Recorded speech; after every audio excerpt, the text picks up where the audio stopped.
All right. Okay. That is right. What are we talking about?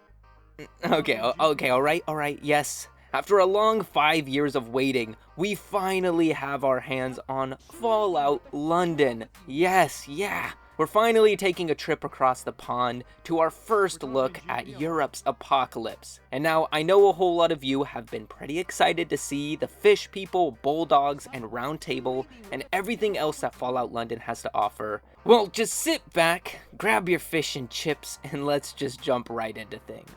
Oof, okay. This is gonna be a fun video. This is where the fun begins. 5 years in the waiting, but we finally have Fallout London. A new, unofficial, entry into the Fallout series, being the first look we have gotten at the apocalypse outside of the US of A. But yes, Fallout London is a massive new full conversion mod for Fallout 4, kind of similar to Skyrim's Enderal, but even though it is a quote-unquote mod, Fallout London is giant, being pretty much a full-sized game. And along with that, it feels like it fits right beside the other entries in the series. And you can go get it right now, easily, for free! That's right, just head over to Good Old Games, download the installer, follow a couple steps, and you'll be over in London fighting cultists and mitten lurks in no time. Though, sadly, I don't think the epic version of Fallout 4 works at the current moment. What did you say? I don't know, we will have to keep our eyes on that, but now that we know exactly what Fallout London is, I am super excited, so let's finally get into what it's about, who we are, how things look and play, and blah blah blah blah. So, shifting on over to the gameplay first, because gameplay-wise, you know, it's Fallout 4. Sure, there's new animations, textures, graphic holes, and so on, plus some mods to make things feel a little more smooth and polished. But in the grand scheme of things, London still runs on Fallout 4's creation engine, so it all feels pretty Fallout 4. I will say though, there are a ton of new things added in.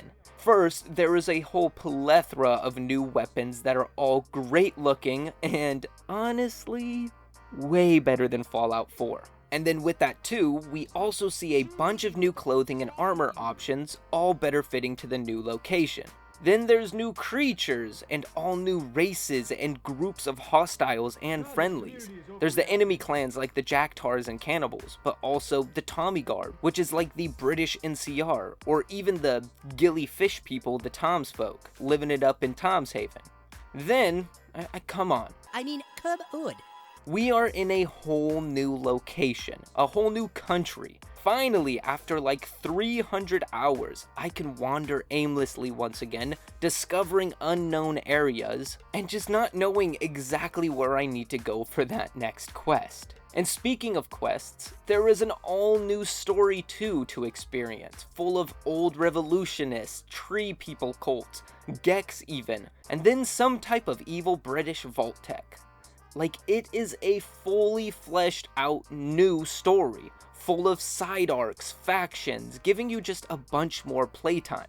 And then speaking of story though, I've said it a bunch, but things feel like Fallout 4, gameplay's Fallout 4, modded Fallout 4. I'm gonna keep saying Fallout 4 because, you know. So instead, let's just move over to that awesome story that actually is new.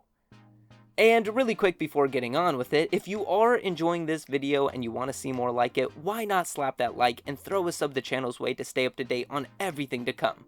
But the story. Now, I didn't expect to enjoy the story so much. Heck, I didn't even expect there to be a very good story, honestly, but I was blown away by the length, the amount of side stories, the voice acting, and just overall quality of the writing. And hey, it's nice to play a new story in the same universe that I've been playing for ages, even if it isn't canon.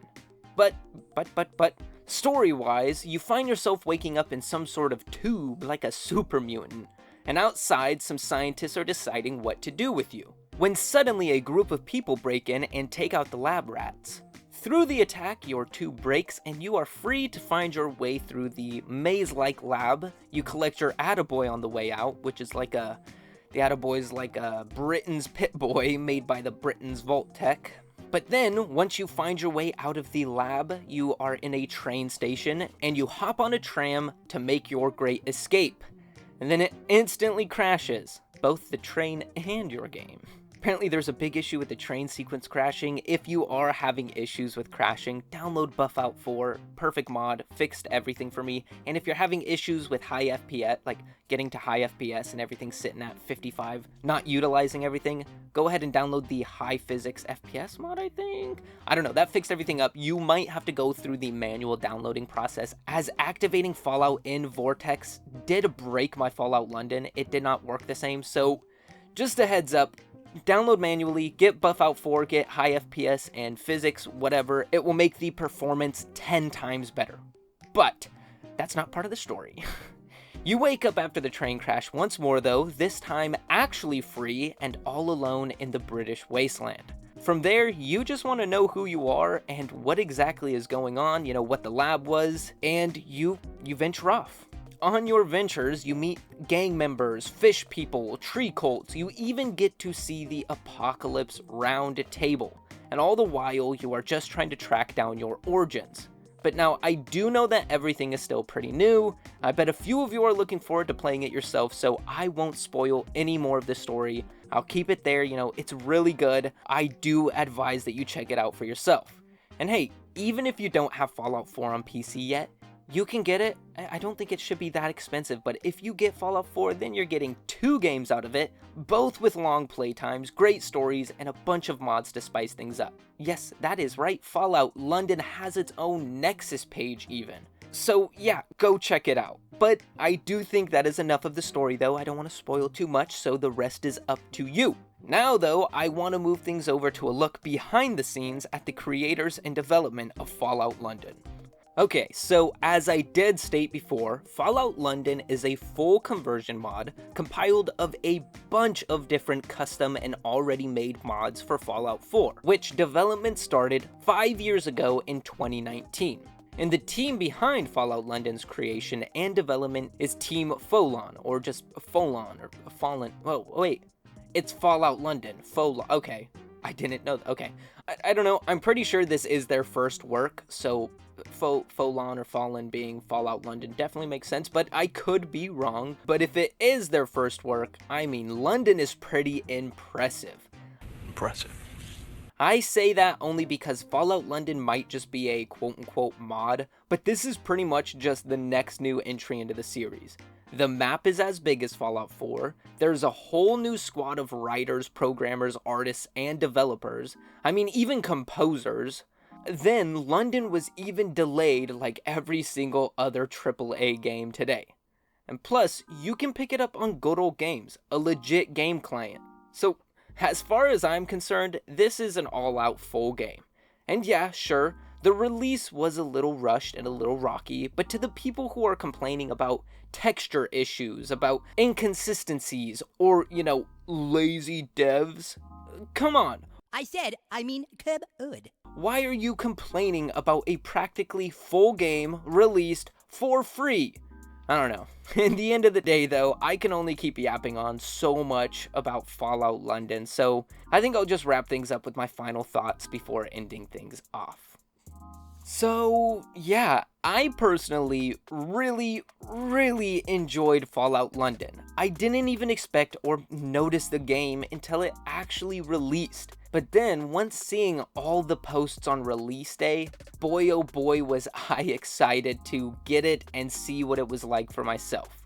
And everything looks great, feels great. There is an awesome map with some detailed environments. I loved all the new weapons and characters. I just really enjoyed, and I really recommend Fallout London to any fans of the series. And hey, it doesn't hurt to give it a try. It is free. And I do want to point out that I did compare Fallout London to Enderal, but I kind of think that it's a little bit better. Sure, they are both full games, but Fallout London is within a fan-favorite series, lore matched as best as they could, creating one thing that feels like another thing we would never get, seeing as the creators of the actual series, Bethesda, said they would never take the franchise out of America. But yes, if I had to rate Fallout London as I would any other game, I would definitely give it a mega solid 8 out of 10. It's very good, very recommended. I don't know where the low scores are coming from on GOG. It's very weird to see 3 out of 5 or 2 out of 5. I don't know. I give it an 8 out of 10. I think it's exactly what fans were expecting, and I will say, I will keep uncovering London secrets, but I don't know if I will end up continuing the playthrough-ish videos, so there is that. Then again, I am rambling with this video, and I think that's all I have to say about Fallout London. But even though that is all I have in me for Fallout London, now I want to hear all of your thoughts on the game or this video in the comments now. And if you enjoyed this video and you're looking forward to more like it, hit that like and sub now if you haven't already. If you want to support more vids like this or the channel in general, plus get videos up to a day early, and get your names at the end of every future video, check out a membership to the channel now by pressing that little join button below. And lastly, check out Billy the Whip on any music platform now to hear all of my home-cooked jams that might not be the best, but they are me. And now with us here, thank you all for the immense support. I hope you all have the best day possible, and again, just thank you. Always doing flips on the track in my spit. Said they wanted the smoke but then couldn't handle it. Haters just waiting till the whip up a quit, but the kids too, people just wait till he split. Billy the Whip got outlaw wit. Everything out his mouth gotta sound so slick, and it's making people sick cause it's so toxic. All the voices in my head sick of being gaslit. Killing it like I